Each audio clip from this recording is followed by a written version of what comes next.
We are just over 2 weeks away from a potential government shutdown. Congress is facing a September 30th deadline to cut a deal to fund the government. House Speaker Mike Johnson saying the House GOP whip is going to be working through the weekend to build consensus among Republicans on a continuing resolution.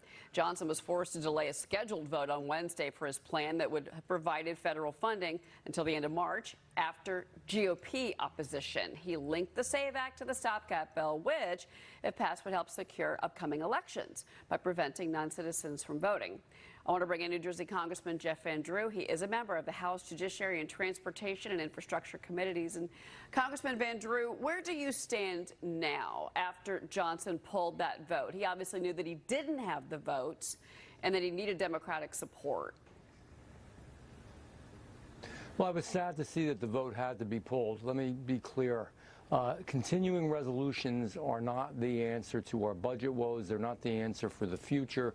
However, at this point in time, we're going to need to do one. But we can't just do a continuing resolution business as usual. And I think this was a really good compromise. Put the SAVE Act in with it, and for those that are listening and watching out there, all the SAVE Act says is that those who are not legal citizens in the United States of America cannot vote in federal elections. It's that simple. Every Democrat and every Republican should be for it. However, the vast majority of Democrats do not support that, which leads you to believe that they feel that illegals should be able to vote in federal elections. That's wrong. So what we did is say, okay, we're doing a continuing resolution, not perfect, but we're going to put the SAVE Act in there, drive that home, and at least get that done. Unfortunately, we have such a narrow majority, we still don't have complete consensus. We have to have just about every single Republican on board, and that's what we're going to be working on over the weekend. But we've had some of your colleagues on the program throughout the week to cover this issue of the CR, and one telling me that, look, it's political suicide for us to try to push for a government shutdown. So we cannot shut the government down. It is an election year, which does make sense to many members who are facing tough races in their districts. The other side of this is that Senate Majority Leader Chuck Schumer has said that this is a poison pill. I'm sure you disagree with that language from him, but they are saying we will kill this. It will not go anywhere, and they're going to just kick it back to you. If they kicked it back without the SAVE Act attached, say that the House passes it, the GOP finds consensus this weekend, it goes to the Senate, they kick it back, then what? Plan B is what I'm asking about here.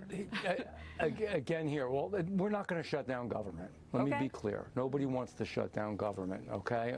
The vast majority of Republicans do not want to shut down government. However, I mean, shame on us if we don't put the SAVE Act in there.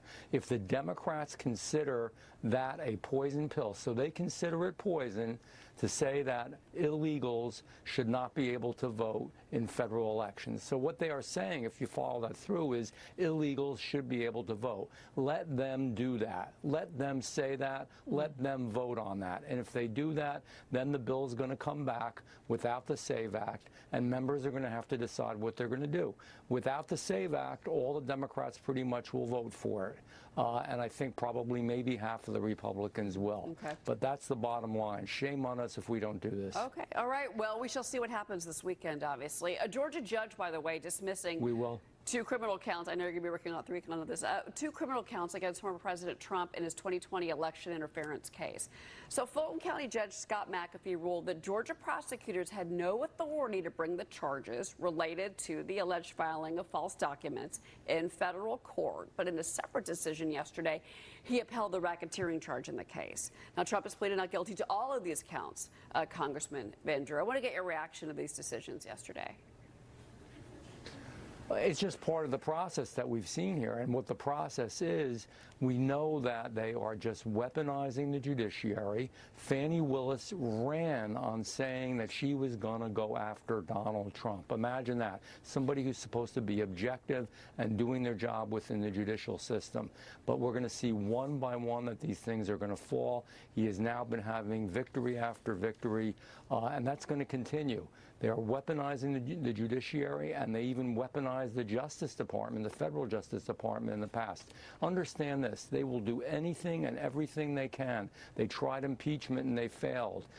They've tried taking him off the ballot and they failed. They tried using the judiciary. They tried indicting him. They did indict him, but it didn't stop him. They tried convicting him, but it didn't stop him. All these cases are going to go down the tubes ultimately. All right. I do want to ask you about, obviously, the very busy week that we have had politically. So now we're hearing from the former president. He's ruling out another debate with Vice President Harris. Now, here's what he wrote on Truth Social yesterday. When a prize fighter loses a fight, the first words out of his mouth are, "I want a rematch." Kamala should focus on what she should have done during the last almost 4-year period. There will be no third debate. Now, she's calling for the candidates to meet one more time before the election. Here she is in North Carolina. I believe we owe it to the voters to have another debate, because this election and what is at stake could not be more important. Congressman, do you think that Donald Trump should debate her again? Certainly that's up to the president. Frankly, I think he should just keep going out to the people now with straight talk, and that's what he's doing.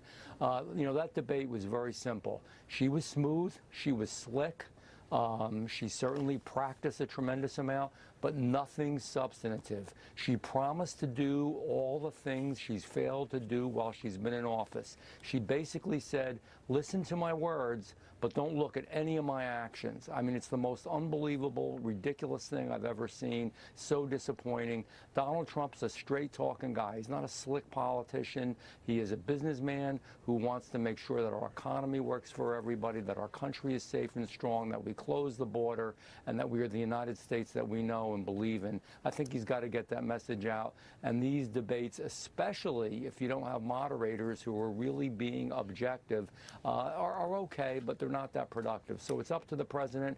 I just want to see him out there talking to the people of America. If he does that, he'll win. Well, I'm glad that you brought up the issues that weren't addressed. Hugh Hewitt writes on FoxNews.com that we didn't hear much about China, about the Israeli American that was murdered by Hamas, and those other 5 hostages. Nothing about is Joe Biden still capable of being president for the rest of his term? So none of that was brought up as well. Congressman Jeff Van Drew, thank you for being here. We're looking forward to seeing how this weekend plays out for you and your colleagues.